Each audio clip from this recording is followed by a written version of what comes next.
Welcome back to Savvy Mayven. My name is Janisha, and we're on episode 5. Can y'all believe we have made it to episode 5? Thank you all for rocking with me. I certainly appreciate you.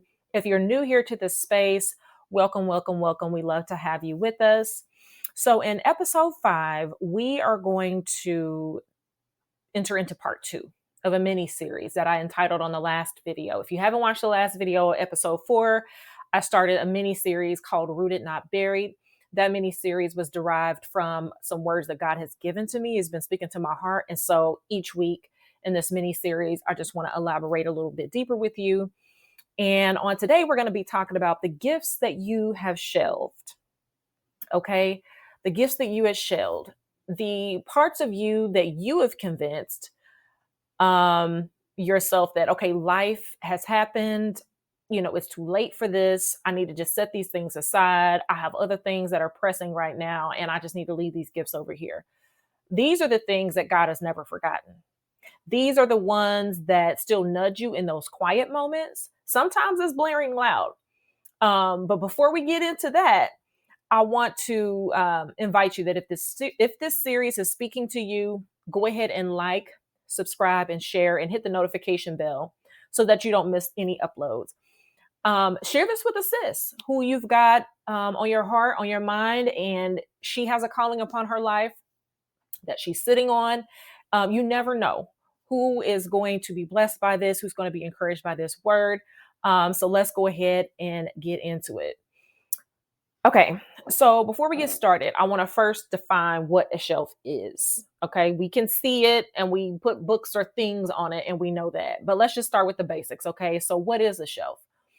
A shelf is something, it's a place. Okay, let's get that. It's a place to store something. Okay, not forever, but until you're ready to use it again. So you may put your plates or a cup on a shelf, a book on a shelf, and you store it there until you're ready to use it again. It holds something that you're currently not using, and typically it's a place that is considered safe. So it's not out in the open where people can knock it over or mess with it when they're not supposed to, type thing. And so um we always put something on a shelf that we want to safeguard, that we want to put back for later. And so when you are shelving a gift or a grace upon your life, um, it doesn't mean it's gone. It's just on the shelf. It's just sitting there waiting for you to pick it up and for you to use it again. And so the thing with though, the gifts that God has given you, gifts aren't meant to stay shelved. So we just can't put it on the shelf and just like put it way at the top, or even if it's eye level, and think that we're just going to be able to just like leave it and then not have it used for some other purpose. Okay. It may not be used in the moment, but there is a timing that it's appointed to be used. Okay. And so whenever you have a calling upon your life, a grace upon your life, those things are meant to be activated.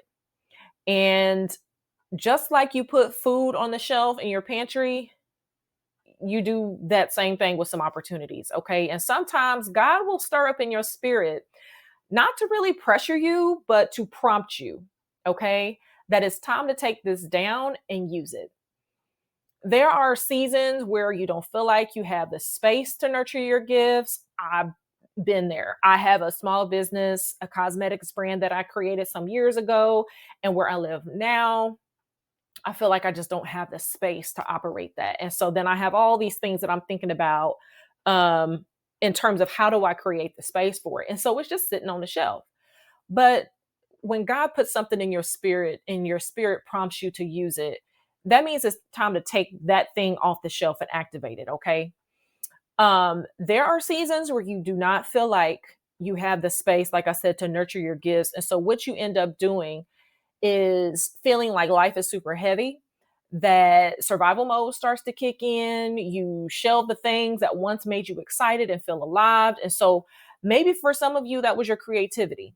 Maybe for some of you, that was your leadership, your writing, your voice, the cosmetics brand, the coaching business, whatever that happens to be. And what hurts the most is that at some point, you start to believe that that gift wasn't even real. You start to believe that, okay, well, maybe I've seen something and it just made me keep thinking about it. Or maybe nobody needs my gift. Ain't nobody going to use it. I'll just leave it up here. Or that maybe somebody else could do it better than you. And so you let that set in your spirit. Okay. And that is a huge form of self sabotage if I've ever heard one.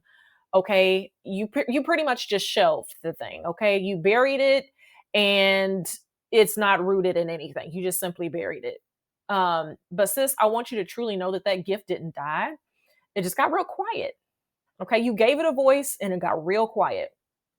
Um, some things that I was thinking about as I'm in this journey of my life, where I'm trusting God for so many new things, some provisions, some things to be activated in my life. And one of those examples that I have is about like when people apply for jobs and just kind of think about this. So when you apply for the job, you get the email back, hey, we want to interview you. You get the interview, and then they offer you an offer letter, send you an offer letter. You feel like excited, like you could breathe, like you're finally validated. Somebody heard you, they seen you. You finally get that yes. And it feels like there's a weight that comes off of you because you're thinking about, I got bills to pay, I need the benefits, I need all of this. Why are we like that? Why are we like that? In all honesty. Now, I'm not saying that getting the job doesn't deserve a big celebration because I listen, I do that, okay? But there's this belief that okay, now that I have stability, now that I'll have income, now that I have insurance, I can relax. But what I want to challenge you here is that why don't we believe those very same things about the gift that God has given us?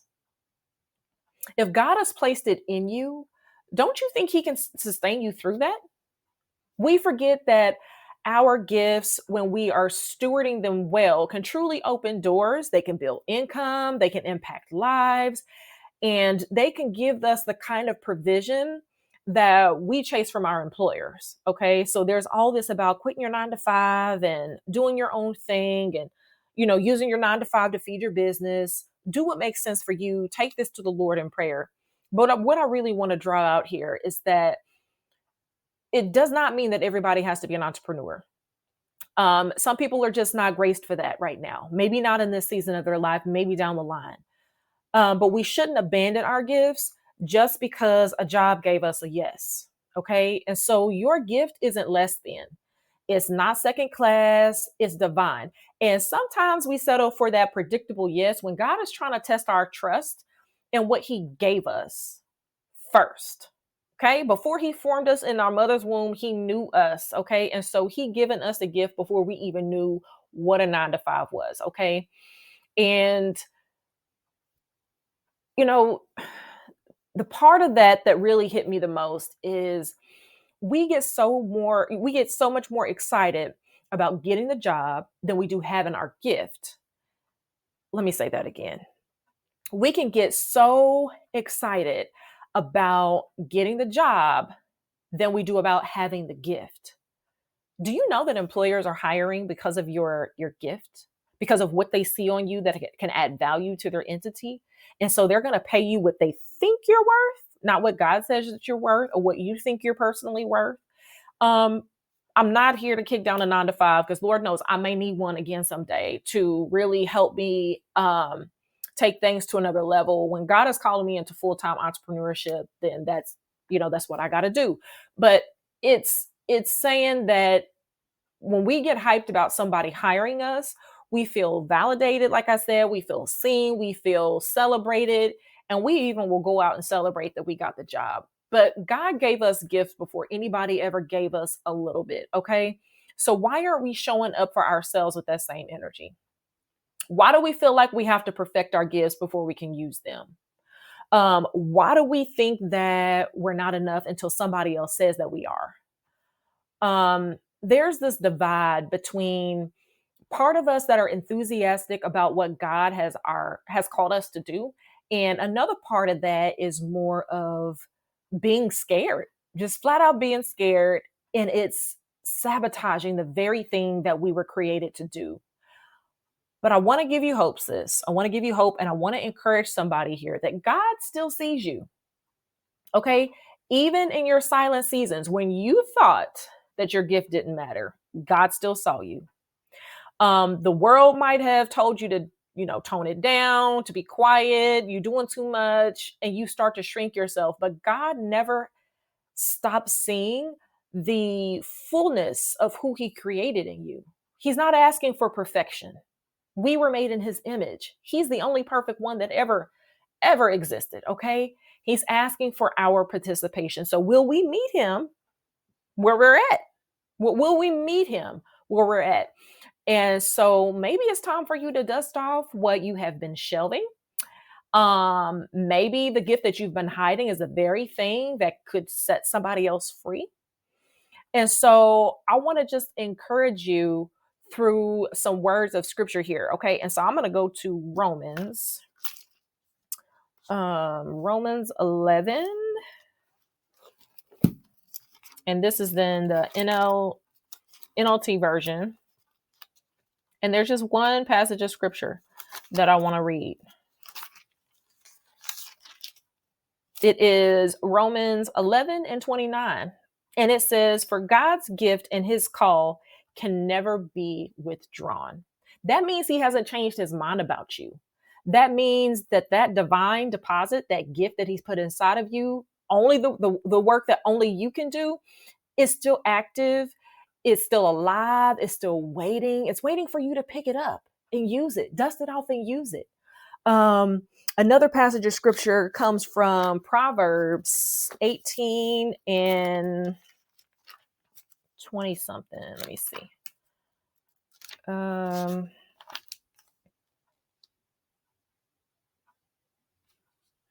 Is it Proverbs 18? Maybe it's, yeah, Proverbs 18 and 16. This is again is the NLT version, so it reads different, but it says, "Giving a gift can open doors. It gives access to important people." And so this is that scripture in KJV that's talking about a man's gift making room for them. And it brings him before great men. That's that scripture right there. And so your gift has space making power. Like, it will make room, not just in the boardroom or on stages, but in the hearts and in the atmospheres and in places that you could have never imagined. So don't play small just because you've gotten comfortable being overlooked. Okay. So if you've already got the rejection from the job, somebody's already told you no, you got denied, you are an entrepreneur and you got denied for the funding. Don't get comfortable in being overlooked. Don't let that get you defeated to a point to where you just put your gift on the shelf and leave it there. Okay. So God saw you when you shelved that gift and He's still calling it forward. And so let me give you an example. I remember a time when I used to hesitate about speaking up, even though I knew I had something of value to add. I wanted to contribute. I would sit back, doubting myself, waiting for permission to kind of bring my insight to the table. And now I don't want to be called. I know what I carry and I want to get there too. And so now I just start speaking up. So maybe, sis, again, it's your gift of words. It's your grace to create space for others. Maybe it's your oil for healing. Maybe it's that divine assignment that keeps tugging at you, the thing that won't leave you alone. Maybe it's the way you see systems and solve problems. And maybe it's your ability to nurture and build. Whatever it is, it's time to use it. Maybe you do hair well. Maybe you do nails well. Maybe you can bake well. It's not selfish to show up for your gift. It's obedience. Obedience is truly better than sacrifice. And so, again, your gifts don't need to be polished and perfect and prime and proper to be powerful. All it needs is your willingness and your obedience to activate the gift. So ask yourself, I want to challenge you on today's video to really ask yourself, what have I been sitting on that God has already called good? Okay. What is it that I've been sitting on that God has already called good? So if you're waiting on a sign, sis, you waiting on the word from the Lord to just rain down, let it rain down. But let this be a sign for you, sis. This video is it. Show up for the gift like you would show up for that job. Bring your faith to the table and take the risk. Let obedience win over fear. Okay? All right.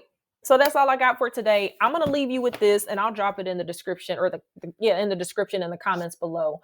But I want you to really reflect on what is the one gift that God gave you, but you've been too afraid to use consistently. Some of you may be sensitive and don't want to drop that in the comments. That's fine. But if this hits you, I want you to maybe say that's me. I have a gift that I've shelved. Just comment that's me. Ask yourself too, as you're sitting and reflecting and really journal and write this out. Ask yourself, what story have I been telling myself about why I can't use the grace that God has put on my life? Um, who told me that I had to be perfect before I started? Okay. You might want to check your circle. If there's people around you that are connected to you that are telling you you have to be perfect. Oh, girl, you need to have this before you get started. You got to have this software. You got to have this. No. And then ask yourself to what could shift if I said yes? Even in that imperfect moment, what could shift? What could shift in me? What could shift in somebody else's life? So sometimes the only thing standing between your obedience and your breakthrough is your willingness to go scared. Just do it scared. Okay. But you're doing it with God. So know that you're not alone. All right. So if something stirred up in you, feel free again to share this video. Let somebody else know that they're not alone in their way trying to find themselves back to their purpose. I post new episodes again every Tuesday, and we got more coming with this mini series that I've entitled Rooted, Not Buried. So I want you to tune in for next week's episode. If you have any questions, feel free to drop those in the comments as well. Until next time, stay savvy, stay faithful, and keep trusting God. See you in the next video. Peace.